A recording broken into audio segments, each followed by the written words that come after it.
Hi everyone, I'm here with Rahul and Christine. You may already know them, you may not. So they both operate here at the LV Life Wellbeing Centre along with me, and I just wanted to take this opportunity to introduce them to you and let you know a little bit about what they do and who they are.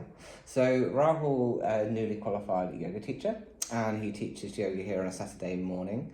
And then Christine is a healer, so she works with Reiki, Rahani and Palawa, and does teacher training here as well as private clients. So we're going to have a little bit of a catch up with them and then just give you an opportunity to meet them and see all about what they do and who they are. So we'll start with Rahul. So tell me, Rahul, a little bit about your ethos on yoga, because we've had this conversation and we share a similar ethos, so I'd like you to just share that. Yeah, sure.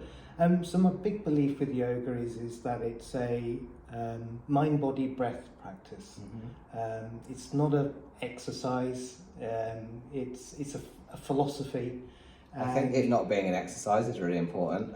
Do you do yoga with Rahul, Christine? No, I don't. So it's not for everyone, I guess. But you know, yoga is not an exercise. I think that's really important because people often view it as an exercise class, and I know that when I started, I thought it was like the laziest way to do exercise. I thought, brilliant, this is for me. But it's not at all. So talk again. Sorry to interrupt. No, that's okay. I mean, there's definitely a physical element to yoga, but it's not, as you say, an exercise class.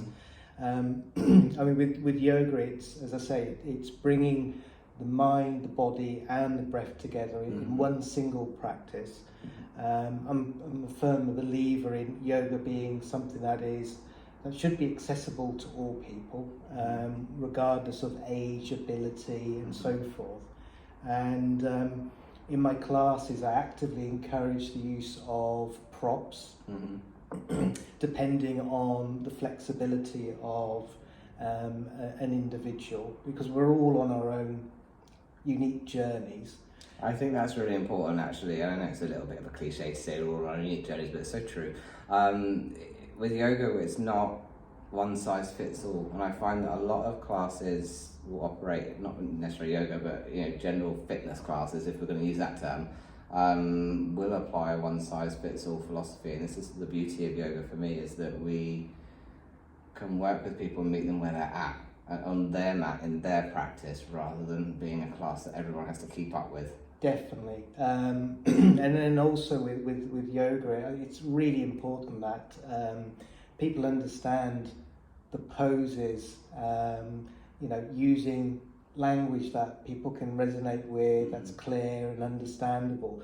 So I'm a great believer in making sure that in my classes, it's not something to be intimidated by, but it's something that everyone feel that they can join in and actively participate. Yeah, good, absolutely. I think that, I used to advertise with the branding of yoga for everybody, and I think that I don't think the yoga or practice is for everybody as a person, but I do absolutely think it can work for every body type, regardless of ailments, injuries, challenges, and even if that means we have to work one-to-one with people, I still think that every body type can benefit from a yoga practice. I mean, even as simple as breath work, or just some really simple basic asana practices, or using props, as you say, to make sure that people are comfortable and safe. I love that flexibility with it, which you wouldn't necessarily get if you go to a spin class or whatever. Definitely. You're not like drill sergeants at the front of the room. Exactly. Good. This is one of the reasons that I invited Rahul to use this space with us, because I know that he operates a bit like Monica as well. You've already met. We all three of us operate as yoga teachers from this place of it being very much a personal practice and not an exercise class, not something that you have to keep up with everybody with, and just really knowing that it's kind of a safe and inclusive space for people. So we just need to get Christine on board. So talking of, let's talk a little bit about your healing. Tell us what you do, and I'm really curious to also know the differences between the three healing types as well. So let's go down that route. Yeah.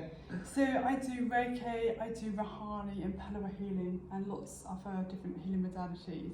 So Reiki is like a grounding, earthing type energy, and it works in the mind, body and the physical.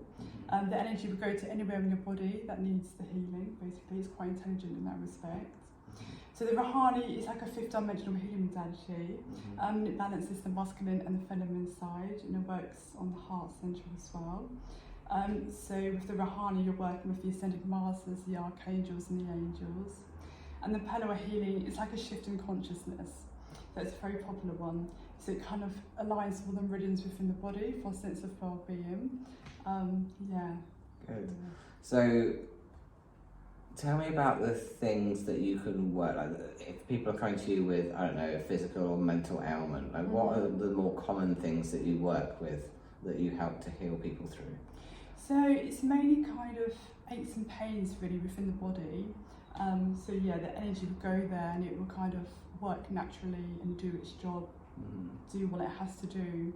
And people have some great results with all different healing modalities. Good. Yeah, so that's great for a physical aspect. So what about if I were coming to you for like stress or depression? Could you work with that as well? Absolutely, yes. Yeah. So Reiki is wonderful for that kind of that aspect. Yeah, definitely. So if people wanted to book a session with you, would they need to know which healing modality to choose, or would you be able to incorporate a kind of a mix and match thing, or would you recommend, like what would a first session or first conversation with you be like about to know what's the best method? Yeah, so I'd have to obviously meet the person or just through kind of message, emailing to see what their problem is, and then obviously what they're drawn to as well, and obviously I'd probably help and kind of decide between us both. Yeah, what the best route is. Whether it's the Palawa, the Reiki or the Rahani, yeah. And how long is the session? So it's 1 hour, Okay, yeah, so right. 1 hour for £40, so. And do you recommend, I guess it depends on the person and the experience, but multiple sessions or more frequently, or like what would, I would just use me as an example. So I have chronic back pain at night time. So just pretend I'm your new client, what are you going to tell me? So yeah, I would reckon like a course of obviously the Reiki. So you can have for one course of healing, but it's just going to touch on the surface. So it's better to pick up a course of treatments. You're going to really feel the benefits then. Oh, good. Yeah. Thank you. And then let's talk a little bit about your courses, because I know you've had a couple of successful courses booked in here already, and I know a couple of my friends have done them and really raved. Good. So tell me about the courses that are coming up and what's involved. Sure. So yeah, I've got the Reiki Level 2 booked for next Sunday, the Reiki Level 1 booked on the 18th. So I teach the Reiki Levels 1, 2 and 3, and the Master and Teacher level I do teach in one day. And I teach the Rahani, the Practitioner Level 1 and 2. Good. Great courses. So yeah, if you're interested And they're very small, bespoke, unique little groups. It's 1 or 2 people. Yes. We're not doing big events. It's about intimacy, connecting with people, and really being able to work with them one-to-one to understand the healing modalities and the practices and how they operate. Exactly, just so they're comfortable and uncomfortable, and they're not afraid of asking questions.